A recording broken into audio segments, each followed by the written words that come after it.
श्रीराम. कीर्तनाच्या प्रस्तावनेत नेमकं काय बोलायचं हे मला कळत नाहीये. एकंदरीत ह्या वर्षी काहीतरी विशेष कृपा महाराजांची माझ्यावर झालेली दिसते. आयुष्यातली पहिली कीर्तन सेवा दास नवमीचा मुहूर्त, तीही रामरायासमोर झाली. दास नवमीचा मुहूर्त आणि ती सेवा घडण्याच्या आधीच आपल्या गावात इतकं सुंदर राम मंदिर आहे. म्हणजे हे मंदिर उभं राहण्याच्याही आधी जे मंदिर अस्तित्वात होतं तिथे सेवा करण्याचा योग पहिल्या कीर्तनाच्या आधीच आलेला होता. त्यामुळे दुसरी कीर्तन सेवा प्रभू रामजन्माचं कीर्तन आणि आज तिसरा काहीतरी विशेष योग 158वा महाराजांचा पुण्यतिथी सोहळा. असं म्हटलं तर चुकीचं ठरणार नाही की लहानाचं मोठ्या देवळात झालो. त्यामुळे जे काही आहे, जे काही जडणघडण झाली महाराजांच्या आशीर्वादामुळे झाली आणि आज चक्क त्यांनी इथे कीर्तनाला उभं केलंय. कधी काय करायचं सगळं ते ठरवतात. खेळविसी तैसा खेळेन साचार, तुची सूत्रधार बाहुलेली. त्यामुळे जे काही कुणाला उभं करायचं, कुणाला आडवं करायचं, वेळ आली सगळं ठरवत असतात. त्यामुळे आज बदली कलाकार म्हणून का होईना मी पोपटपंची तुमच्या समोर करणार आहे. माझ्या अल्पमतीने जे काही तासाचा अवधी मिळाला आणि त्या अवधीमध्ये जे काही तुमच्या समोर मांडण्याचा प्रयत्न करतो. सालाबादप्रमाणे कथेप्रमाणे हे ललिताचं कीर्तन आहे. अर्थात नारदीय कीर्तन परंपरेमध्ये दोन प्रकारची प्रसादाची कीर्तन म्हणून आपण नेहमी ठेवत असतो. एक म्हणजे काल्याचं कीर्तन, गोपाळ काल्याचं कीर्तन. वारकरी प्रथेप्रमाणे सुद्धा प्रसादाचं कीर्तन हे काल्याचंच असतं. आणि दुसरं म्हणजे ललिताचं कीर्तन. ललित म्हणजे काय, लीला, भगवंतांनी जी लीला केली, जे काही अवतार कार्य केलं, काहीतरी ठराविक कार्य केलं, त्याच्या लीलांचं वर्णन करणारं आख्यान, ललित आख्यान हे ठरलेलं असतं. त्यामुळे बोवाला फार काही डोकं लावायला गरज नाही. आता इतकी जवळजवळ 60-61 कीर्तन मी स्वतः हार्मोनियम साथ केलेली आमच्या अभयभाऊ नेंद्रेकर त्यांच्यासोबत. त्यामुळे उत्तररंग काय करायचं ते फार काही डोकं लावावं लागत नाही. पण पूर्वरंगात काय बोलायचं हे मात्र माझं कसं आहे ते महाराजांची कृपा त्याप्रमाणे काही दोन शब्द तुमच्या समोर ठेवतो.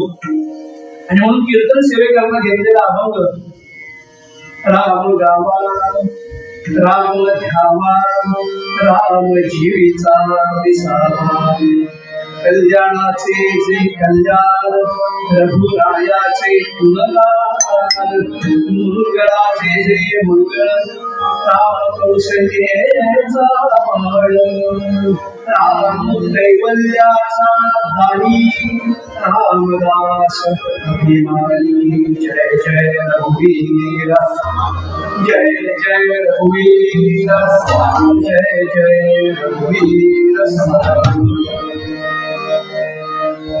गेली 158 वर्ष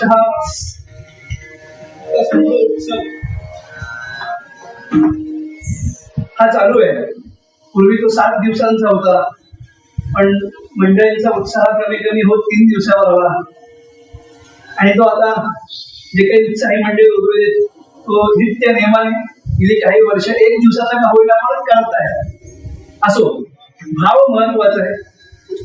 1 दिवस का होईना आपण इथे सकाळ काकड आरतीपासून किंवा त्याच्याही आधी मागशाळेत काही तयारी असेल, जे काही उत्सवा करता म्हणून वस्तू आणणं असेल, नंतर त्याची सगळी व्यवस्था लावणं असेल, काही ना काहीतरी माध्यमातून आपण ते कार्य करतो. आणि ते कार्य केल्यानंतर त्याचं फळ म्हणून भगवंताकडे काहीतरी मागणं मागायचं, म्हणून हे प्रसादाचं कीर्तन. आणि भगवंताकडे काय मागायचं, कुणाकडे काय मागायचं ह्याचा विवेक सुद्धा आमच्याकडे कधी कधी नसतो. कुणाकडे काय मागायचं ह्याचा. आणि म्हणून या कीर्तनाच्या माध्यमातून किंवा या अशा उत्सवाच्या माध्यमातून आपण भगवंताकडे हेच मागायचं की आम्हाला हा विवेक दे की आम्हाला काय हवंय आणि आमच्याकडून काय मागितलं जावं. नाहीतर एक पुराणी बुवा, एक कथेकरी बुवा विदर्भातले नागपूरकर भोसले, मोठा मास्तर, सत्ता होती अगदी कोलकात्यापर्यंत दरा नव्हता. आत्ताचं कोलकाता तेव्हाच करत असतात. आणि त्यांच्याकडे कथा करायला गेले आणि त्यांचं आवडलं की वा छान तुम्ही कथा सांगताय, तुम्हाला हवं ते मागा. बुवाला सांगितलं तुम्हाला हवं ते मागा. आता हा संवाद घडत असताना बुवांनी आपल्या डाव्या धोताला जी वळकटी होती तिथून एक चैतन्य चूर्णाची डबी काढली. आता चैतन्य चूर्ण म्हणजे काय, सुजण्यास सांगणे न जाते. त्यातलं थोडं चूर्ण हातावर घेतलं आणि डबीच्या मागची बाजू ती उघडली आणि पाहता तो काय शुभ्र तुला नव्हता. आता हे मागणं मागायला सांगताय आणि तेव्हा तर कोणी सांगितलं आता निदान हे तंबाखू मला तुला तरी द्या, कुठे काय मागावं. नाहीतर म्हणजे सूरदास हे उत्तरेकडे प्रस्थानकडे ज्यांनी लिहिली, उत्तरेकडे उत्तर प्रदेशामध्ये सूरदास, कबीर महाराज आणि तुलसीदास ही तीन व्यक्तिमत्व प्रसिद्ध आहे.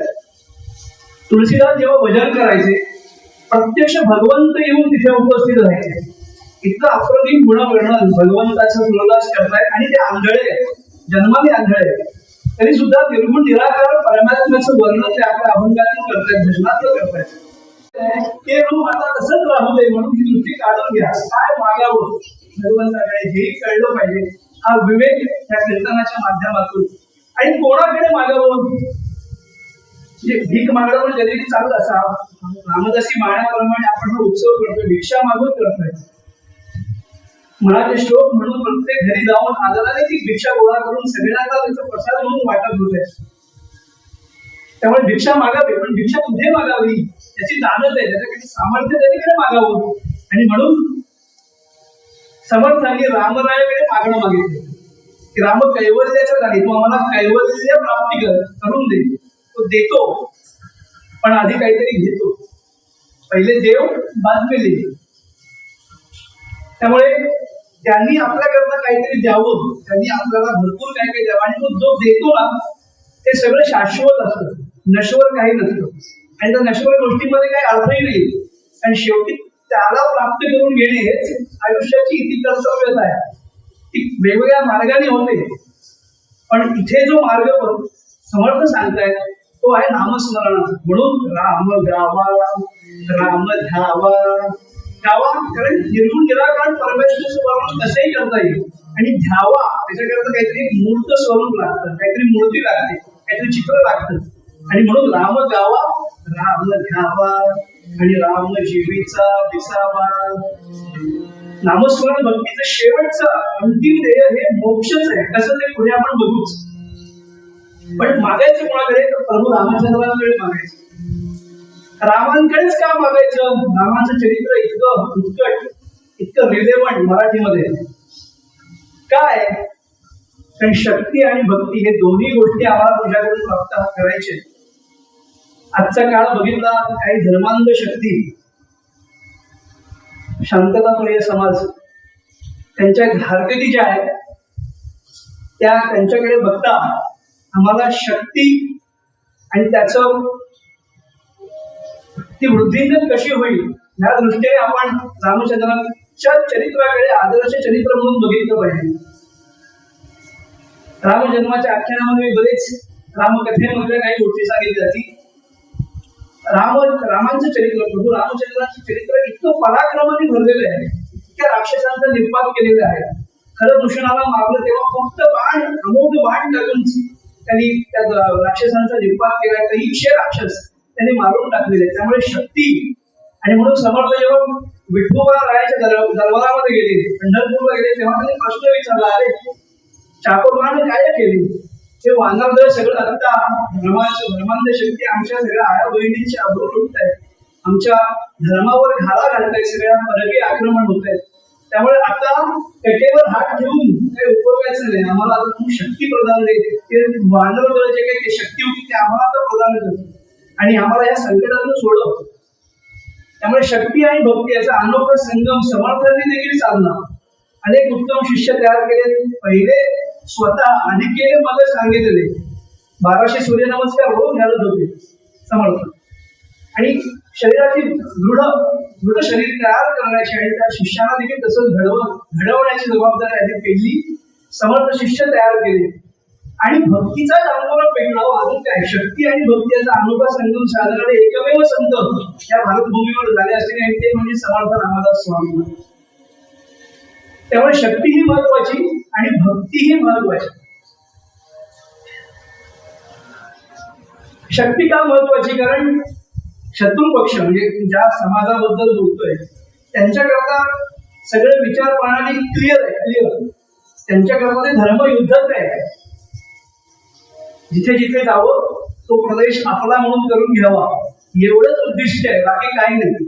आणि त्याच्याकरता जो जीव देतो त्याला काय ते 72 स्त्रियांकडे जावं लागतं. त्यांच्याकरता तो सो कॉल्ड जिहाद असतो. आणि आमच्याकडे काय हो, आमच्याकडे कशाला काय कोणाला पडले, धर्माची कोणाला पडली हो, धर्मयुद्ध आहे शेवटी. उद्या परवा या पिढीला, पुढच्या पिढीला, त्याच्या पुढच्या पिढीला शस्त्र हातात घेण्याशिवाय पर्याय नाही असं एक वेळ येणार आहे. आणि म्हणून कोणाकडे आदर्श म्हणून बघायचं? प्रभू रामचंद्रांच्या चरित्राकडे आणि अर्थात त्यांचे दास मारुतीरायांकडे आदर्श चरित्र म्हणून बघायचं, शक्तीचं प्रतीक म्हणून त्यांच्याकडे बघायचं. आणि भक्ती, ते भक्ती मॅडम समोर बसले पडायचे, त्यांच्याकडे बघू नका. भक्ती कशी करावी हे सुद्धा अनेक संतांनी भक्तीचा महिमा गायला. भक्तीच का? खरं तर भगवंताला प्राप्त करण्याचे ढोबळ मनाने चार मार्ग आहेत. एक छोटा दृष्टांत उभ्या म्हणजे आपल्याला कल्पना आहे. 4 मार्ग कोणते? पहिला कर्म मार्ग, दुसरा ज्ञान मार्ग, तिसरा योग मार्ग आणि चौथा भक्ती मार्ग. आता या सगळ्यांमधला सगळ्यात सोपा, म्हणायला सोपा पण आहे अवघडच, पण तो कसा संतांनी सोपा करून सांगितला ते आपण बघूया. आता उदाहरण, हे 4 मार्ग कसे आहेत? तर समजा रस्त्याने एक आई, एक माता तिच्या लेकरासोबत चालली, असं समजा. एका रस्त्यामध्ये एक आई आणि तिचं लेकरू चाललंय. आता आई कोण आणि लेकरू कोण सुचण्यास सांगणे न लागेल. कर्म मार्ग कसा आहे? कर्म सुटण्याची शक्यता असते, त्यामुळे कर्म मार्गामध्ये लेकराने आईचा हात धरले. आता लेकराचा हात तो किती, त्याची शक्ती किती? कर्म सुटण्याची शक्यता असते, त्यामुळे लेकराने जो आईचा हात धरले त्याच्या शक्तीप्रमाणे तो धरलेला आहे. कर्म सुटण्याची शक्यता असते. बघा, काही लोक कर्मठ होते पहिले. कांदा लसूण खाणार नाही म्हणजे नाही. एक उदाहरण, इथे जितकी वर्ष ज्यांनी सेवा केली, भिवंडीचे कैलासवासी हरिभक्तीपरायण शंकर बुवा काळे, 3 त्रिकाळ संध्या कांदा लसूण खाणार नाही म्हणजे नाही.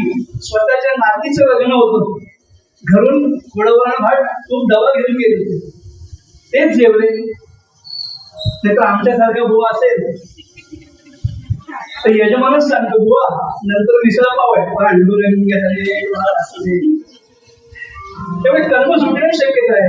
जे काही तुमचं कर्म चाललंय, पूजा असेल, विधी असेल, ते सुटण्याची शक्यता आहे. मुद्दा लक्षात आला. पहिला कर्म मार्ग. दुसरा ज्ञान मार्ग.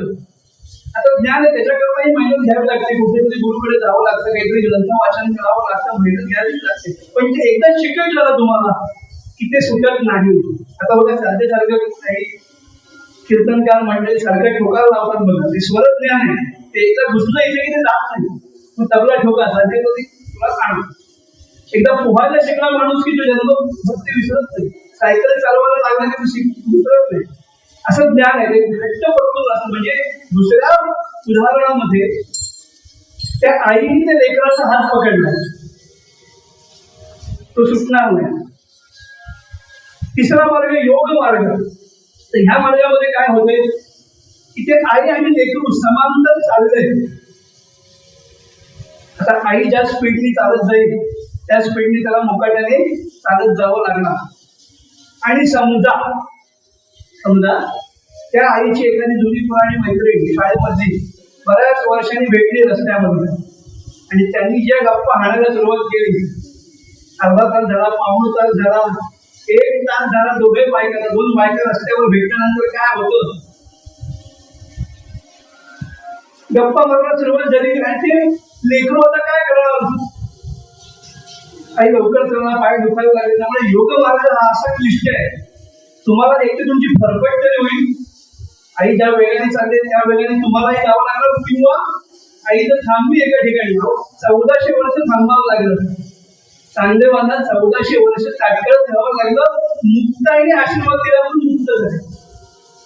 त्यामुळे योग मार्ग असा आहे. पण सगळ्यात जो संतांनी आपला केला, आधी केले मला सांगितले, संतांनी जो मार्ग दाखवून दिला तो भक्तीचा मार्ग आहे. या उदाहरणामध्ये काय होतंय माहितीये का, की लेकरू आईच्या कडेवरच बसले, म्हणजे भक्त आणि देव याच्यामध्ये अंतरच उरलं नाही. भक्त हा त्या देवाचा भागच होऊन गेलेला आहे. कडेवर घेतल्यामुळे भक्त आणि म्हणजे लेकरू आणि आई आता वेगळे नाही, ते एकच झाले. त्यामुळे भक्ती हे एकमेव असं साधन आहे आणि कलियुगामध्ये तर हेच एकमेव साधन. त्यातून नामस्मरण भक्ती हे सगळ्यात सुलभ. आमचं काय दुर्दैव बघा, माऊलींना लिहावं लागलं. ज्ञानदेव म्हणे नाम हे सुलभ, सर्वत्र दुर्लभ विरळा जाणं. इतकं सोपं असून सदा येता जाता उठता बसता जे काही कर्म करताय ते नामस्मरण करत राहावं. इतका सोपा मार्ग आहे, पण आम्हाला सोपं नको, आम्हाला निष्ठ पाहिजे. मग आम्ही योगा 21 जून योगा डे, नवीन मॅट घेऊन जायचं. आम्हीही गेलो, नवीन मॅट घेऊन गेलो आणि मी त्याला सांगितलं, म्हटलं मला काही फार एकच वर्षातून एकच दिवस ही वेळ येते, मला काही फार करता येत नाही, पण एक आसन मात्र मी नक्की करणार आहे, म्हणजे रात्रभर प्रॅक्टिस करून आलेलो. कुठलं? शवासन. पांडुरंग हरे वासुदेव. लोकांना क्लिष्ट आवडतं, सोपं आवडत नाही, हे दुर्दैव असो. पण भक्ती मार्ग का भगवंतांनी भागवतामध्ये उद्धवाला सांगितलं. त्या उद्धवाला, तो उद्धव समजूतदार होता. पांडुरंग हरे वासुदेव. न साधयती माम योगो न सांख्यम धर्म उद्धव. न साधयती माम योगो न सांख्यम धर्म उद्धव.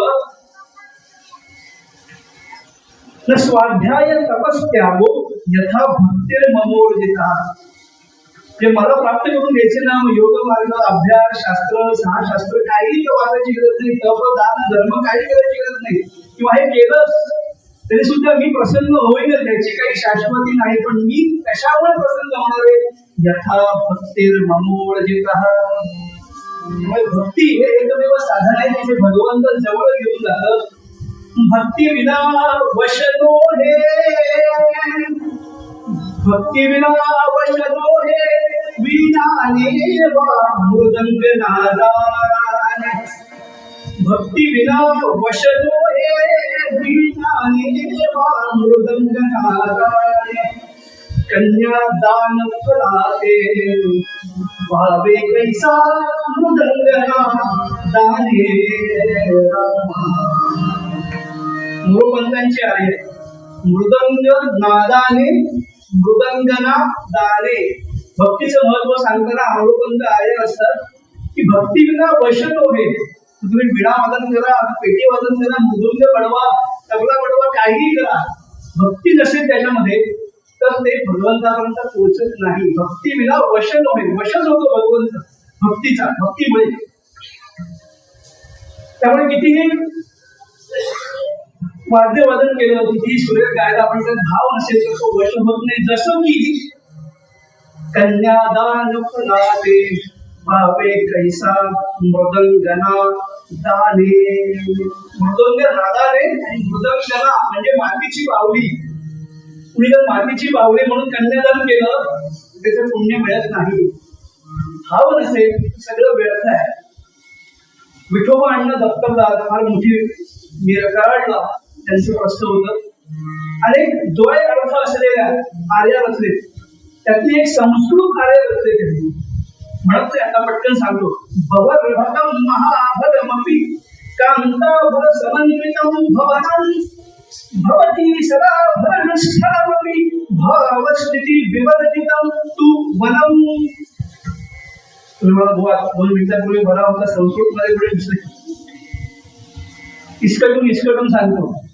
भवरभकं महाभरमपि कांताभर समन्वितं भवनं भवति सदा भरणस्थलमपि भावस्थिति विवर्जितं तु वनं. तर बघा मी भचा अनुप्रास इकडे. भवरभकं महाभगमपि कांताभर समन्वितं भवनं. हा भ जो आहे भक्तीचा आहे, भावस्थिती दाखवणार आहे. भवन या शब्दामधलं भ काढून टाकला तर काय होतं? अरण्य, वन.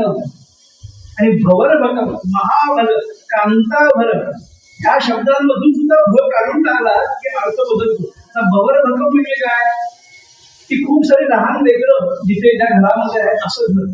भवरभकम महाभगमपी कांताभर समन्वितम म्हणजे तिकडे कुलीन स्त्रिया लग्न झालेल्या कुलीन स्त्रिया ज्या घरामध्ये आहेत असं घर. कांताभर समन्वितम भवनम भवती सदा भरणस्थल. भरणस्थल या शब्दाचा अर्थ आहे की तिकडे विद्या विभूषित असतील पराक्रमी पुरुष मंडळी राहतात अशी मंडळी राहतात ज्या घरामध्ये असं घर. पण हे सगळं असलं पण भावस्थिती विवर्जितम तर भाव नसेल का भक्तीचा ओलावा नसेल त्या घरामध्ये तर ते कशा समान भासतं मना समान भासतं. एकाच आर्याचे दोन अर्थ भवरभकम महाभगवते ह्या सगळ्या शब्दांमधलं भव काढून टाकला तर काय होतं भवरकम. भवरकम या शब्दाचा अर्थ आहे की जिकडे भरपूर रुईची झाडे ते असा ओसाड पडते जिकडे फक्त एकच झाड उगवतं वनच. भवरभकम भवरकम महाभगमपी ते महाभग महाग असं होतं. महाग म्हणजे इथे पुष्कळ डोंगर आहे असा प्रदेश वनच. कांताभर समन्वितम भ करून टाकलं तर कांतार समन्वितम असं होतं. कांतारा म्हणजे कांतारा पिक्चर बघितला असेल आपण सगळ्यांनी. तर कांतारा शब्द हा संस्कृत शब्द आहे. कशासाठी अरण्य चित्रपटाचे जर आपण चित्रपट बघितला असेल तर आपण लक्षात येईल तिथे जमिनीच्या वादातून सगळं घडत असतं स्टोरी. ते जमिनीचा वाद असतो जंगलातल्या जमिनीचा वाद असतो म्हणून कांतारा कांतार समन्वितम म्हणजे थोडक्यात काय ते वनच होईल असं. विठोबा अण्णा दत्तदार फार मोठी असती त्यांची एक संस्कृत आर्या दोन अर्थ असलेली. थोडक्यात भक्तीचं महत्व सांगायचं म्हणून हे सगळं खटाटोप केला. भक्ती हा एकमेव मार्ग आहे आणि भागवत धर्म अर्थात संतांनी सगळ्या आमच्या भक्तीचाच मार्ग स्वीकारला पण त्याच्याही आधी भागवत धर्माची संस्थापना करण्याच्याही आधी आचार्यांनी आमचा विवेक चुडामणी ग्रंथ लिहिला. त्या ग्रंथामध्ये त्यांचं जे काही चरित्र आहे 32 ते 33 वर्षाचं त्यामध्ये विवेक चुडामणी श्लोक क्रमांक 32 मोक्ष कारण सामग्र्या भक्तिरेव गरीयसी स्वस्वरूपानुसंधानम भक्तिरेत्यभिधीयते. त्यामुळे भक्ती हे मोक्ष कारण सामग्र्या आणि म्हणून राम कैवल्याचा गाणी रामदास अभिमान हे भक्ती करण्याचं सामर्थ्य तुझं स्वस्वरूपानुसंधान म्हणजे काय हो मला उमगलेला सगळ्यात सोपा अर्थ असा आहे की आपल्या देहामध्ये असलेला तो आत्माराम तो गवसावा आणि जेणेकरून तो एकदा सापडला की जयी स्थळी काष्टी पाशाने सगळीकडे तोच भरलेला आहे. जे पिंडीचे ब्रह्मांडी अशी अवस्था प्राप्त होणे म्हणजेच भक्तीचा उत्कट किंवा परमोच्च बिंदू की ज्याने कैवल्य प्राप्ती होते. भागवतामध्ये श्लोक आहे अनेक लोकांना नवविधा भक्ती मार्गाने गेल्यामुळे अर्थात नारद मुनींच्या आशीर्वादामुळे श्री विष्णू श्रवणे परीक्षित भव द्वया सखे कीर्तने प्रल्हाद स्मरणे तदंग्री भजने लक्ष्मी प्रतो पूजने अक्रूरस्त्वभिवंदने च हनुमान दास्ये च सखेर्जुन सर्वस्वात्मनिवेदने बलिर्भूत कैवल्यमेशान सम. हे सगळे नवमार्ग ज्यांनी ज्यांनी आचरणात आणले ते प्रत्यक्ष कैवल्य पदाला गेले. एकच उदाहरण सांगतो आणि पूर्वरंगात थांबतो. खाली बसलेल्या लोकांची फार मला काळजी आहे. मांडी घालून बसलेल्या विशेष लोकांची फार काळजी आहे त्यामुळे फार काही पालघाट लावत नाही. फक्त एक रामायणामधला प्रसंग सांगतो. दास्य भक्ती ज्यांनी केली मारुतीरायाच्या चरित्रातला एक प्रसंग की लंका दहन करण्याच्या आधी म्हणजे मारुतीराय सीतेचा शोध करायला लंकेमध्ये गेले आणि जात असताना पहिला प्रसंग की रावणाच्या अंतःपुरात सगळीकडे सीतेचा शोध घेत आहेत. रावणाच्या आधी अंतःपुरात गेले आणि महालाच्या इतर भागामध्ये अनेक गोष्टी बघितल्या. आता सगळीकडे काय काय कुठे दरवाजे आहेत कुठे बुरुज आहेत काय कुठे टोका लावला सगळं बघितलं. पण एका ठिकाणी मध्यधुंद अवस्थेत असलेल्या राक्षस स्त्रिया बघितल्या. तर मध्यधुंद असल्यानंतर अर्थात त्या गुंगीमध्ये होत्या, पण गुंगीमध्ये असताना देखील त्या अस्ताव्यस्त पडलेल्या होत्या आणि त्यामुळे त्यांची वस्त्र काही त्यांच्या जागेवर नव्हती. आणि हा कटाक्ष टाकल्यानंतर मारुतीराय त्यांच्या मनाला कामाचा जरा सुद्धा अंतरी कामाचा देश नाही, कामाचा स्पर्श झाला नाही. का हो? मुखी राम त्या काम बाधू शकेना, गुणे इष्टधारिष्ट जाचे चुकेला, हरी भक्त तो शक्त कामास मारे, जगी धन्य तो मारुती ब्रह्मचारी. महारुद्र हनुमान की. आज शनिवार आहे, त्यामुळे त्यांचं स्मरण केल्याशिवाय पुढे चरित्रामध्ये आख्यानामध्ये येणारच आहे. आणि दुसरा प्रसंग असा की अर्थात लंकेमध्ये जो काही धुमाकूळ घातला, तृतीय भाग लंका होळीपोळी केली, रावणाने पकडलं आणि शेपटीला आग लावली. शेपटीला आग लावल्यानंतर सगळीकडे जाळपोळ सुरू केली. ती जाळपोळ करून झाली, तिथे तसं आधीच लागलेला होता, संभाषण आधीच झालेलं होतं. आता शेपटीची आग विझवायला पाहिजे म्हणून समुद्रामध्ये जाऊन ती शेपटीची आग विझवली आणि पुन्हा सीता मातेचा निरोप घेण्याकरता आले. आता तुमचा निरोप पोहोचवतो, काही काळजी करू नका, काही क्षणाचा अवधी प्रभू रामचंद्र स्वतः येऊन तुमचा इथून सुटका करतील. आता हे सगळं घडत असताना ती सीता माता मारुतीरायांच्या शेपटीकडे बघते. इतका तुम्ही धुवाकूळ घातला, सगळं जाळपोळ केली, तुमची शेपटी जेवढी होती तेवढीच राहिली हो. काय कमाल या शेपटीची, जरा सांगा बघू. मारुतीरायांनी हसून उत्तर दिलं, सांगतो. सीता माताने प्रश्न केला, पेटली लंका तुवा परी पेटली ना शेपटी, जेवढी ती लांब होती मुळी न झाली धाकुटी. ऐकून सती जानकीचा प्रश्न तो कवी हासला, हात ठेवून हृदय संपुटी काय बघतो बोलला. शेपटीचे हे कथानक ऐकते तू माऊली, काय हे वैशिष्ट्य जिथे जी जळोबा राहिली. काय वैशिष्ट्य? अग्रभागी रामजीच्या तोच रक्षी शेवटी, अग्रभागी रामजीच्या तोच रक्षी शेवटी, तोच जाणे घोर लंका, तोच राखी शेवटी. आता शेपटीचा अग्रभाग म्हणजे काय हो? शेपटीचा अग्रभाग कुठे असतो? मुखी राम त्या जीव, त्या शेपटीचा अग्रभाग आहे. त्यामुळे सतत राम म्हणे राम ध्याने राम चिंतनी सर्वदा, असा भक्ती मार्ग. काय भक्तीच्या त्या वाटा मज दहावाव्या सुभट तुकाराम महाराजांनी म्हटलं. त्यामुळे अशी नामस्मरण भक्ती, दास्य भक्ती ज्यांनी केली, जधी गगनवे तारे जिंकले उतरे पैरी होय. मारुतीराय म्हणतात हे शेपटीचं काय कौतुक आहे. मी जिवंत आहे ते राम प्रभूंच्या कृपेमुळे.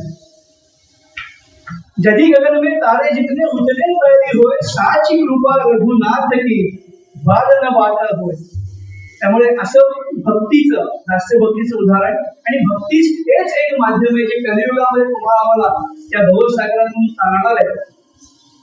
आणि म्हणून रामरायाकडे ते मागणं मागायचं की आम्हाला विवेक बुद्धी दे, जेणेकरून तुझं नाम चिंतन आमच्याकडून सतत घडत राहील.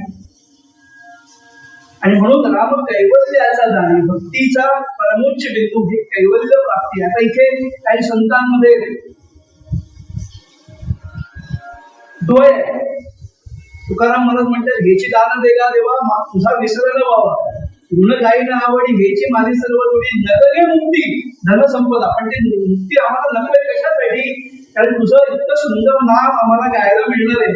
त्यामुळे तुका म्हणे गर्भवासी सुखे घालावे आम्हाला, संत चरणाचा स्पर्श आम्हाला नेहमी घडत राहो ना. म्हणजे मोक्ष नको का? कारण तुझं नाम किती गोड आहे तुला कसं ठाऊक, आम्हालाच ठाऊक. काय सांगू तुझ्या चरणीच्या सुद्धा अनुभव ठाऊ का नाही तुझं. कमुदिनी काय जाणे तो परिमळ, भ्रमर सकळ भोगीत असेल. त्यामुळे फुलाचा सुगंध आहे, फुलाला कळत नाही हो, तो भ्रमराला कळतो. त्यामुळे तुझं गुणविधान, तुझी भक्ती करण्याचं सामर्थ्य, शक्ती, बुद्धी आम्हाला त्या अशा उत्सवाच्या माध्यमातून देत राहो, हेच मागणं भगवंताकडे आपण मागायचं. आणि पूर्व रंगात जे काही माझ्याकडून पोपटपंची झाली त्याला मी पूर्ण विराम देतो. आख्यानाकडे आपल्याला वळायचंय.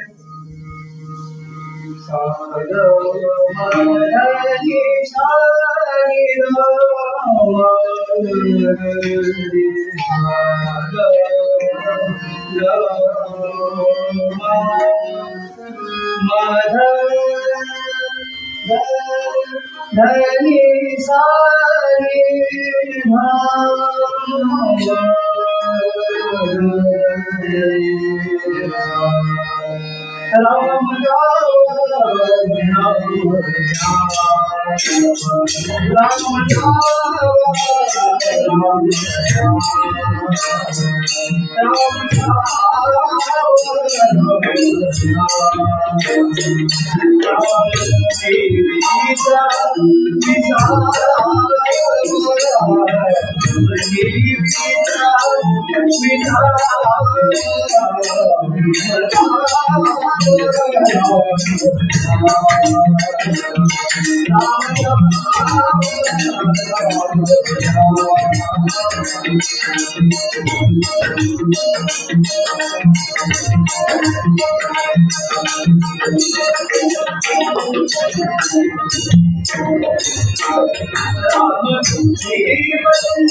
अलौकिक लीला कार्य रावणाला मारण्याकरता प्रभू विष्णूंनी जो अवतार घेतला ते आता पूर्णत्वाला गेलेला आहे.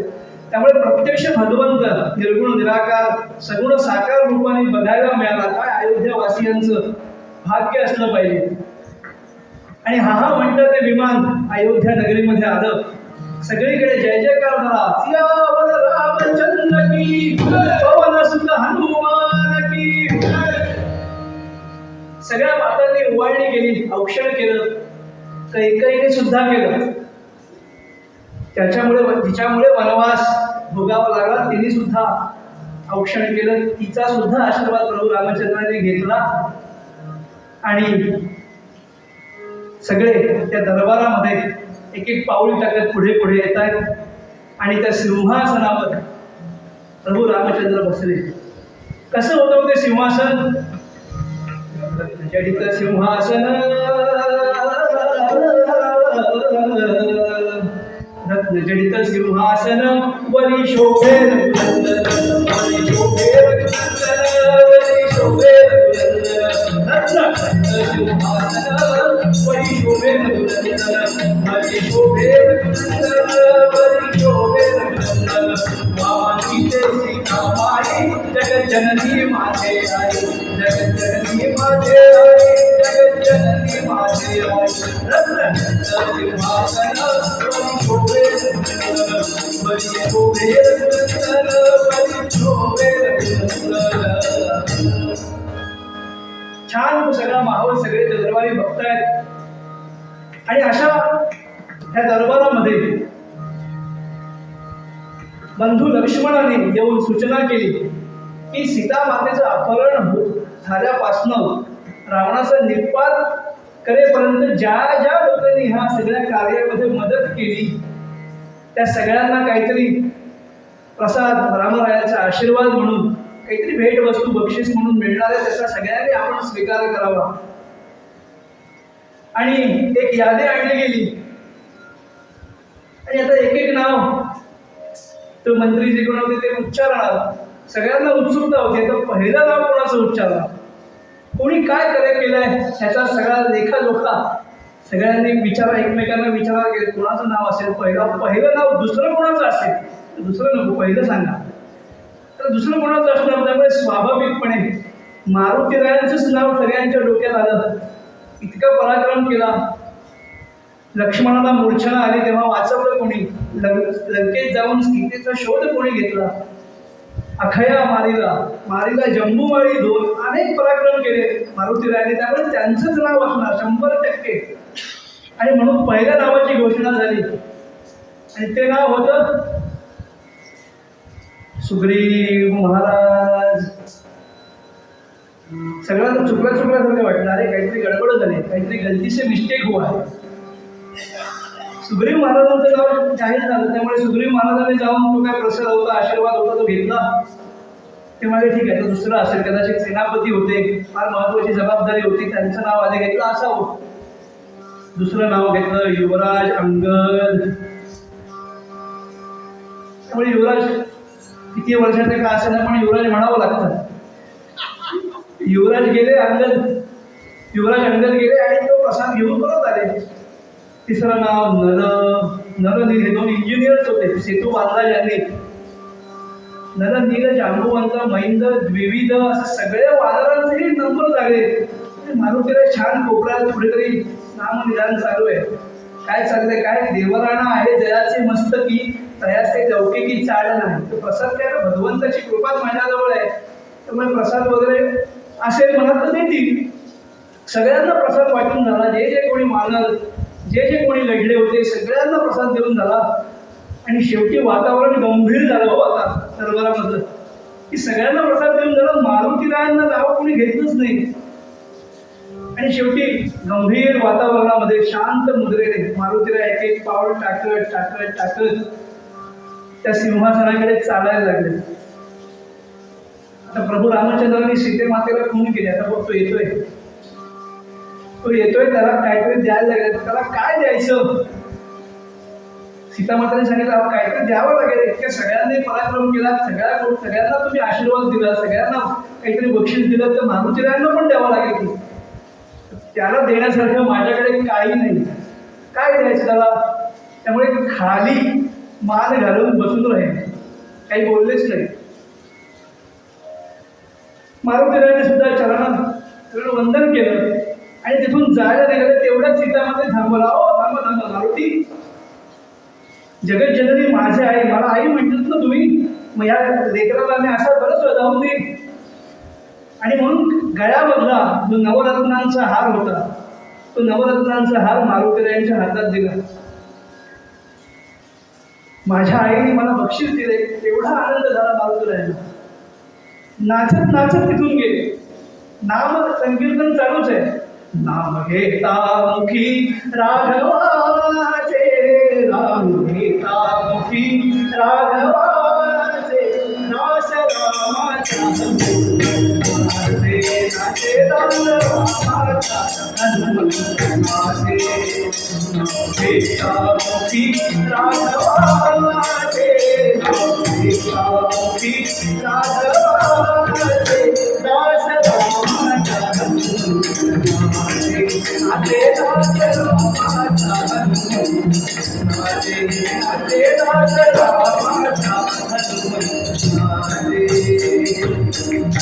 आणि आनंदाने उड्या मारत नाचत ते दरबारातून निघून गेले.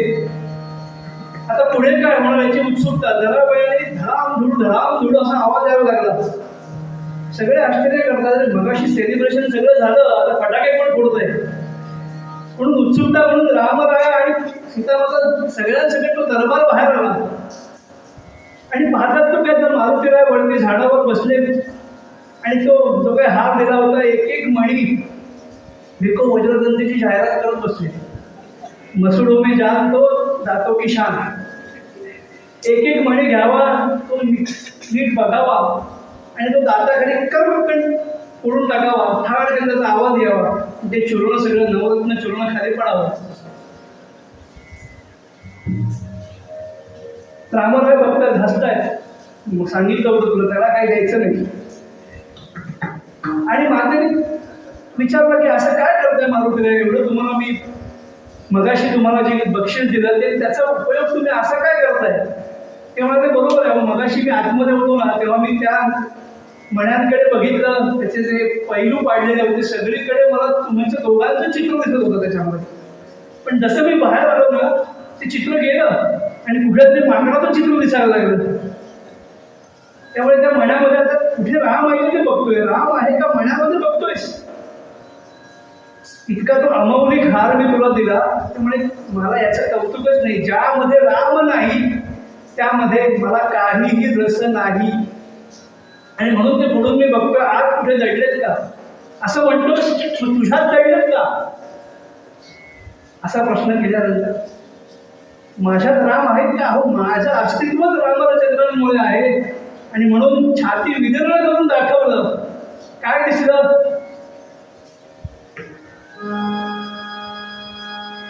रत्नजडित सिंहासन, रत्नजडित सिंहासन, वर शोभे रघुनंदन, वर शोभे रघुनंदन, रत्नजडित सिंहासन,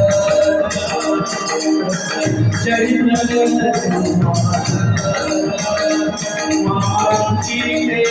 सिंहासन,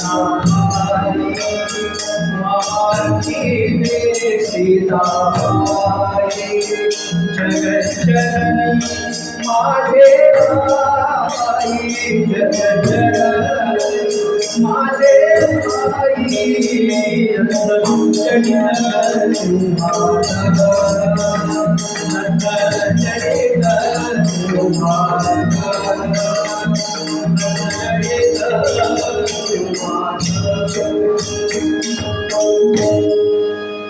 असं भगवंताचं ध्याये जानुबाहुं धृतशर धनुषं बद्ध पद्मासनस्थं पीतमुहासोवसानं नव कमलदल स्पर्धिनेत्रं प्रसन्नं वामाङ्कारूढसीता मुख कमल मिलनलोचनं नीरधाव नाना अलंकार दीप्तं दधत मर्जटां मंडनं रामचंद्रं. असं विलोभनीय दृश्य ते बघितल्यानंतर सीता मातेला इतका आनंद झाला.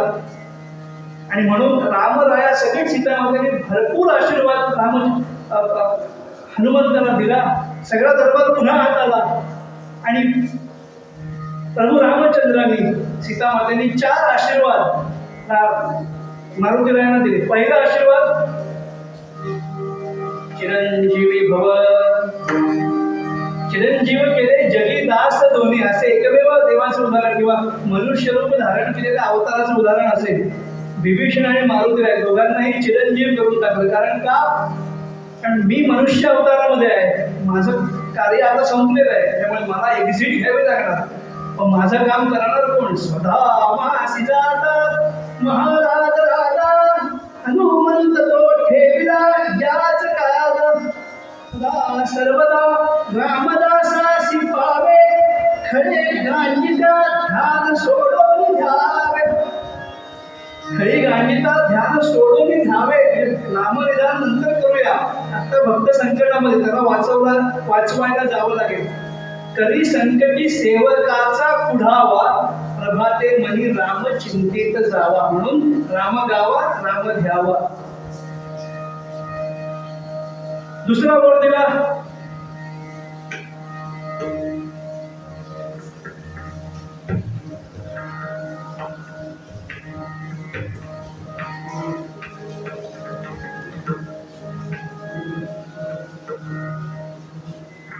की जिकडे जिकडे माझं अस्तित्व आहे, माझं मंदिर आहे, तिकडे तिकडे तुमचंही अस्तित्व असणार. जिकडे जिकडे माझं मंदिर असेल ना, असं एकही मंदिर शोधून दाखवा मला की रामरायाची मूर्ती आहे आणि समोर किंवा उजवीकडे मारुतीराय नाहीये. ते असतातच. आणि हाही आशीर्वाद दिला तिसरा, की सगळीकडे गावागावामध्ये तुमचं मंदिर होईल. तुमचं मंदिर जिथे असेल तिथे मी नसलो तरी चालेल, कारण तुमच्या हृदयामध्येच मी आहे. त्यामुळे तुमचं एकट्याचं मंदिर असेल पण तिथे माझं असलं तरी काहीही फरक पडत नाही. आणि चौथा आशीर्वाद, प्रत्यक्ष आलिंगनच दिला, काय दुसरं देणार. त्यामुळे प्रेमाचं एक आलिंगन देऊन टाकलं. अशा 4 गोष्टी दिल्या. मारुतीला तृप्त झाले. अनेक अयोध्यावासी आता तांत्रिक उभे, सगळ्यांना तुम्ही आशीर्वाद दिला, प्रसाद दिला, आता आमच्याकडे बघा, आम्हालाही प्रसाद हवाय. त्यामुळे त्या राज्याभिषेक उत्सवाकरता, राज्याभिषेकानंतर अनेक जे काही सेवेकरी कीर्तनकार, प्रवचनकार जे कोणी असतील त्या सगळ्यांना आता प्रसाद द्यायला जे कोणी कार्यकारी अधिकारी आहेत त्यांनी सुरुवात केली, तयारी केली. त्यांना सगळ्यांना एकेकाने प्रसाद द्यायचा आहे. मला तिकडे जावं लागेल, ते घेऊन यायचं. द्यावा प्रसाद द्यावा प्रसाद द्यावा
तीर्थचरणीचे शीतळ तीर्थचरणीचे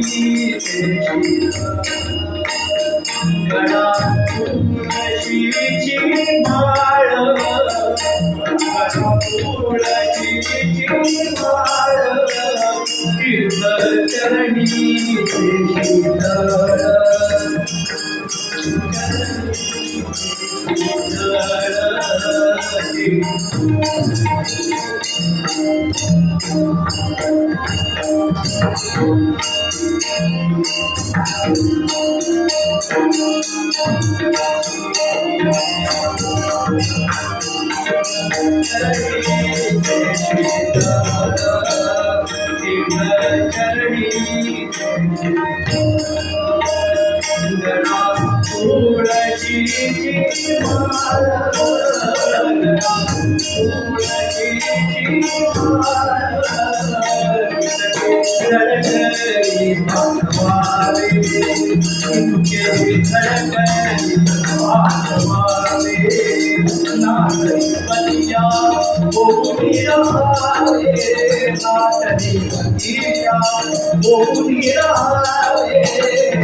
आलेल्या सगळ्यांना जे कोणी सेवेकरी होते सगळ्यांना प्रसाद तीर्थ दोन्ही मिळालं, धन्य झाले सगळे. आता स्वाभाविक आहे, इतकं 14 वर्ष वनवास सहन करून इतकं मोठं युद्ध करून आता महाराज परत आले, राज्याभिषेक झाला. त्यामुळे आता काही काळ त्यांना विश्रांती द्यावी. जे काही उत्सव देवता आहे, आपण इतके दिवस सबंध दिवस उत्सव करतोय, त्यामुळे काही काळ त्यांना आपण निद्रिस्त करूया आणि पुन्हा नंतर अर्थात ते झोपले तर सगळे झोपतील. त्यामुळे काही काळ विश्रांती म्हणून दरवाजा बंद काळोख आतमध्ये करावा आणि दरवाजा बंद काही क्षणापुरतं एक पद म्हणतो फक्त.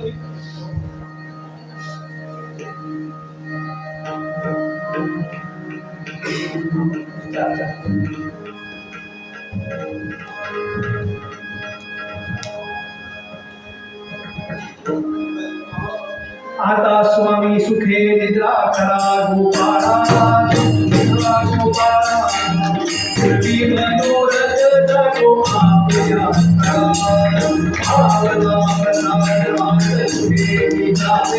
देवा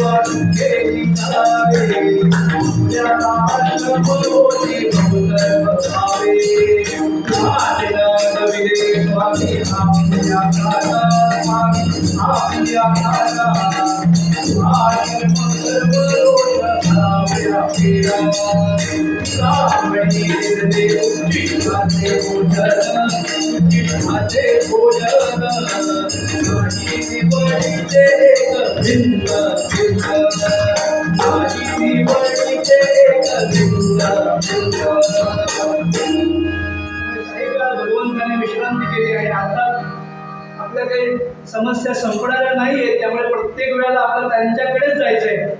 त्यामुळे मगाशी म्हटल्याप्रमाणे ते झोपले तर मग सगळेच झोपले. त्यामुळे आपण आता खरं तर पूर्वीचे काही ललित आख्यान ललत राग अडवूनच त्यांना उठवायचं, म्हणजे इतकं उशिरा ते चालायचं की ललत राग गायची वेळ यायची. त्यामुळे आता आपण भूपाळी म्हणून भगवंताला झोपेतनं जागे करूया.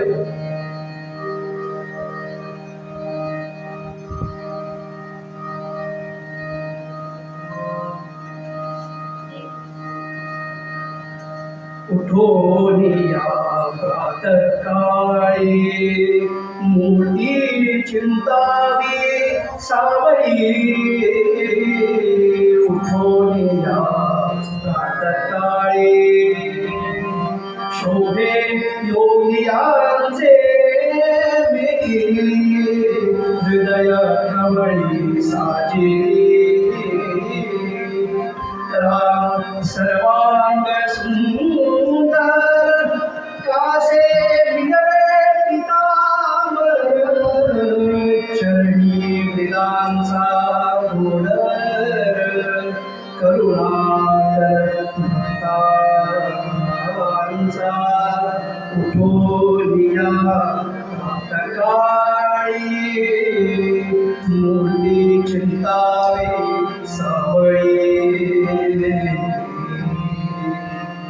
राजाधिराज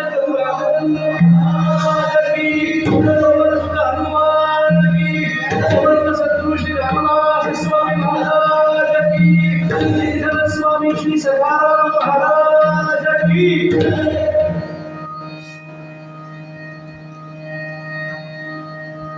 ललिताच्या कीर्तनाचे जे काही उपचार असतात सगळे झालेले आणि आता भगवंताकडे कल्याण मागायचं.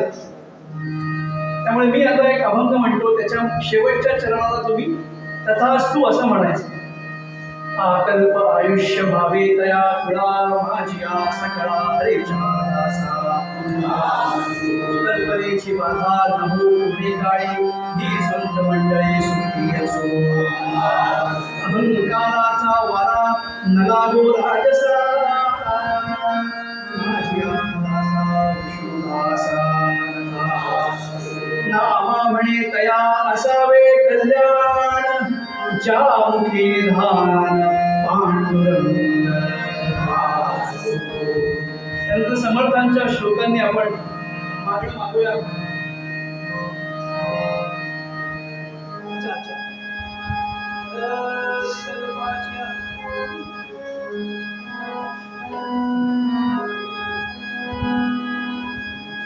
आपल्या प्रथेप्रमाणे आपण आशीर्वचनाचे 3 श्लोक म्हणणार आहोत आणि त्यामध्ये शेवटी तुम्ही सगळ्यांनी तथास्तु तथास्तु तथास्तु असं 3 वेळा म्हणायचं. विकल्पाची मंदिरी पाणी सदा शुद्ध संकल्प देहात्मनेही यशस्वी दयानंद कल्याणमस्तु तथास्तु तथास्तु तथास्तु तथास्तु. घडो सर्वदा भक्तिया नामाची जगो कामना चिंता भवाची यशस्वी दयानंद कल्याणमस्तु तथास्तु तथास्तु तथास्तु तथास्तु. सदा सर्वदा चिंतिता देव माहो सदा वृत्ती शुद्ध निसंग आहो यशस्वी दयानंद कल्याणमस्तु तथास्तु तथास्तु तथास्तु तथास्तु.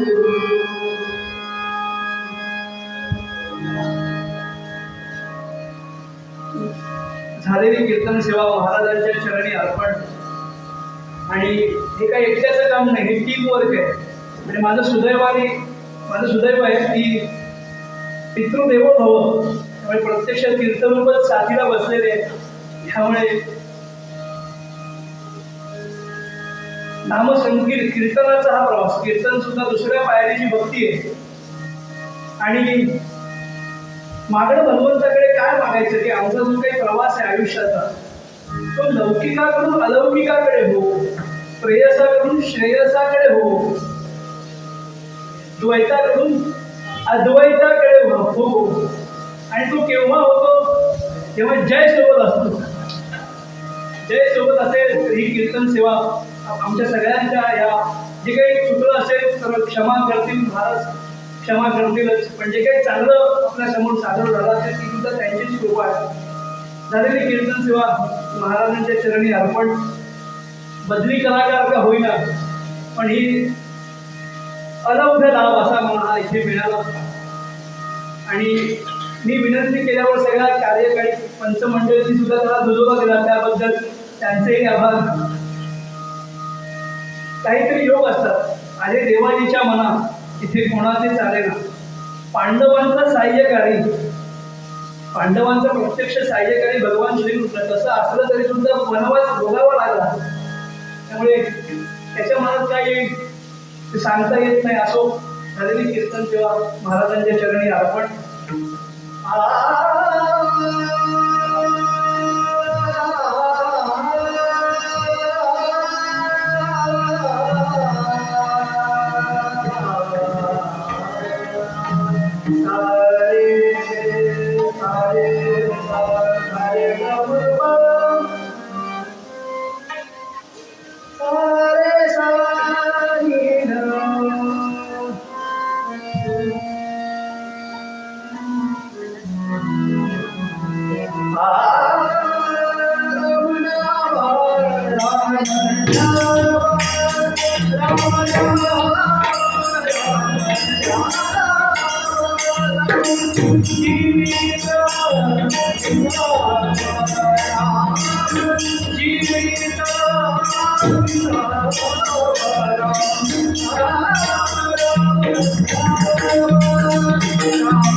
अध्यात्मावर अशीच माहिती मिळवण्यासाठी देव माझा चॅनलला सबस्क्राईब करा.